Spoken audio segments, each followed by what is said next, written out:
Hello student, ये हमारे BA 6 semester psychology की क्लास है जिसमें हम लोग फर्स्ट पेपर पढ़ रहे हैं। आज की क्लास में हम लोग पढ़ेंगे कि सामुदायिक मनोविज्ञान का दृष्टिकोण क्या है, यानी कि इसका व्यू पॉइंट क्या है। तो सबसे पहले हम पढ़ेंगे मानसिक स्वास्थ्य का दृष्टिकोण, है ना। मानसिक स्वास्थ्य का दृष्टिकोण।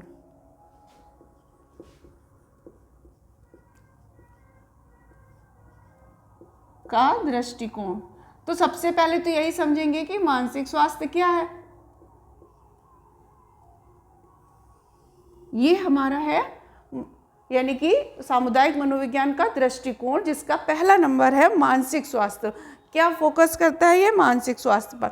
अब मानसिक स्वास्थ्य है क्या? मानसिक स्वास्थ्य किसे कहते हैं, पहले यह समझ लेते हैं। तो मानसिक स्वास्थ्य से तात्पर्य है कि जब मन और मस्तिष्क की वह अवस्था जिसमें क्या होता है, व्यक्ति वातावरण के साथ समायोजन सही तरीके से कर पाए, है ना। ऐसा मन या ऐसा मस्तिष्क या ऐसी अवस्था, मानसिक अवस्था जिसमें व्यक्ति पर्यावरण यानी कि जो हमारे आसपास के लोग हैं, यानी कि जो परिवार है, स्कूल है या जहाँ हम ऑफिस है, जहाँ भी हम रह रहे हैं, है ना, जो लोग हमारे साथ हैं उनके साथ सही से समायोजन कर पाए। या मान लो उस जगह का एनवायरनमेंट भी आ जाता है, मौसम भी आ जा सकता है, अगर जैसे कि गर्मी है या सर्दी है, उसमें भी समायोजन स्थापित कर पाए। ठीक, तो इसी को हम मानसिक स्वास्थ्य कहते हैं।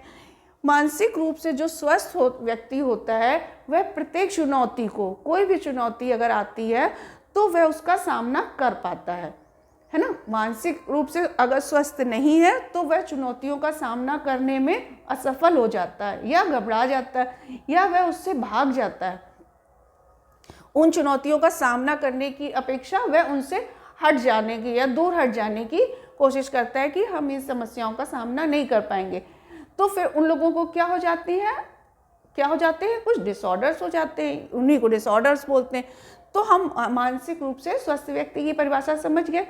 तो एक परिभाषा से भी हम समझ लेते हैं क्रो एंड क्रो एक मनोवैज्ञानिक है। क्रो ये एक मनोवैज्ञानिक है। ठीक, इन्होंने क्या बताया, इन्होंने मानसिक स्वास्थ्य के लिए क्या बताया है? मानसिक स्वास्थ्य विज्ञान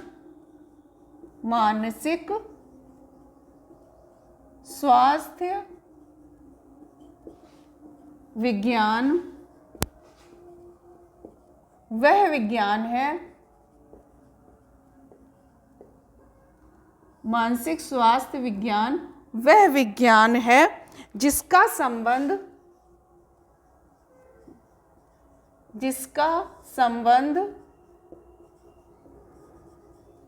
किससे है? जिसका संबंध कल्याण से है। कल्याण यानी कि वेलबींग, कल्याण से है, यानी कि अपने लिए भी और दूसरों के लिए भी, है ना। मानसिक रूप से व्यक्ति अपने लिए भी लाभकारी होगा और दूसरों के लिए भी। तो जिसका संबंध किससे है? कल्याण से है। जो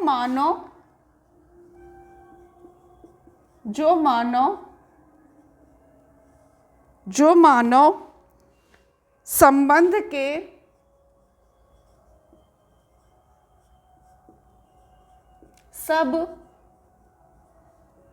सब क्षेत्रों को प्रभावित करता है। जो मानव संबंध के सब क्षेत्रों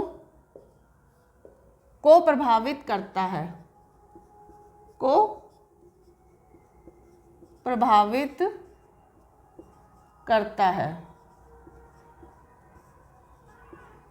इतनी समझ आ गई। क्रो एंड क्रो ने क्या कहा है कि मानसिक स्वास्थ्य विज्ञान वह विज्ञान है जिसका संबंध कल्याण से है, वेलबींग से है, यानी कि अपना भी भला करता है और दूसरों का भी भला करता है। जो मानव संबंध के सब क्षेत्रों, यानी कि सभी क्षेत्र जहाँ पर भी मानव अपने संबंध बनाता है, ऑफिस, घर, स्कूल या जिस समुदाय में रह रहा है, सभी क्षेत्रों को प्रभावित कर रहा है। मानसिक रूप से स्वस्थ व्यक्ति का संबंध सभी क्षेत्रों में अच्छा होगा। तो सभी पर प्रभाव पड़ रहा होगा। अगर मानसिक रूप से स्वस्थ नहीं है तो क्या होगा, उसके सभी जगह उसका प्रभाव पड़ेगा, सभी क्षेत्रों में प्रभाव पड़ेगा, जहाँ भी वह जाएगा, है ना, वहाँ पर उसका प्रभाव पड़ेगा। अब ये मानसिक रूप से स्वस्थ व्यक्ति की कुछ विशेषताएं होती हैं। मानसिक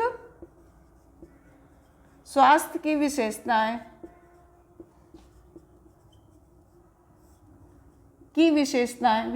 देख ले क्या होती हैं, क्या विशेषताएं हैं, कैसे समझते हैं हम व्यक्ति मानसिक रूप से स्वस्थ है। हम ये आगे समझते हैं। उसका आत्म मूल्यांकन सही होगा, उस व्यक्ति का आत्म मूल्यांकन,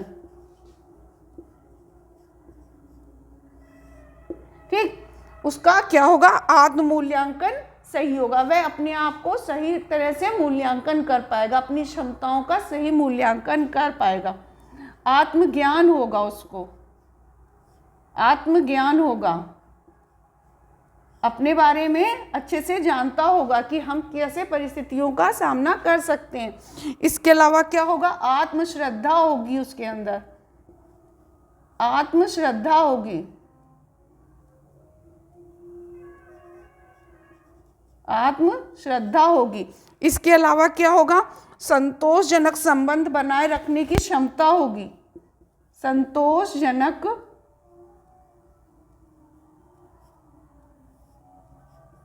संबंध यानी कि आपसी संबंध बनाए रखने की क्षमता होगी, रखने की क्षमता। ये सारी विशेषताएं हैं एक स्वस्थ व्यक्ति की, ठीक। और सुरक्षा का भाव होगा, उसको हर समय यह नहीं फील होगा कि वह असुरक्षित है, सुरक्षा का भाव होगा, ठीक। ये समझ आई। एबनॉर्मल साइकोलॉजी में हम लोग ये पढ़ चुके हैं कि एक एबनॉर्मल व्यक्ति की या असामान्य व्यक्ति की क्या लक्षण होते हैं। आज हम लोग पढ़ रहे हैं मानसिक रूप से स्वस्थ व्यक्ति की क्या विशेषताएं होती हैं। वह अपना आत्म मूल्यांकन कर पाता है, आत्मज्ञान होता है, उसको आत्मश्रद्धा होती है और संतोषजनक संबंध बनाए रखने की क्षमता होती है, सुरक्षा का भाव होता है। ये सारी विशेषताएं हैं। अगली क्लास में हम इसी को आगे कंटिन्यू करेंगे।